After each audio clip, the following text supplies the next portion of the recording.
હાલો ભાઈ ક્યાં છો? હા તો ગાયે અહીંયા કાળીના ઘર પાછળ ઓલો વાડો છે ને ના આવ લાખો રૂપિયાની વાત કરવાની છે.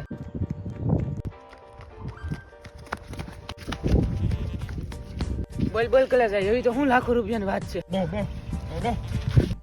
ભાઈ વાતમાં તો એવું છે ને હવે આપણે ધંધા વિશે વિચારવું પડશે. આપણી પાસે પૈસા ખૂટી જશે ને કે પેઢીઓ દેખાતા વાર નહીં લાગે. એમાં વિચારવાનું ન હોય. મારી પાસે તો ઘણા ઓપ્શન છે. જો સાની લારી, પાણીપુરીની લારી, બટેટા ભૂંગળા, એમાં છેલ્લે કાંઈ ન હોય ને તો ગામડે ગામડે સમોસા. અમે લારીઓ માંથી જ પૂછા ન આવ્યા. હું આ મોટા પાયે કરવાનું વિચારું છું, જેમ કે કોકરેટનું ઘડિયું, સિમેન્ટની ફેક્ટરી, ડુંગળીનું કારખાનું, આવા બધા ધંધાનું કહું છું. એ ભાઈ થોડુંક વધી ગયું એવું ન લાગતું? થોડુંક વખત બારું થાય એવું લાગે છે મને. હે ભાઈ તો ગામમાં કઈ દુકાન નાખી દેવી, એની જેવું એકેમાં નહીં હાલે હો.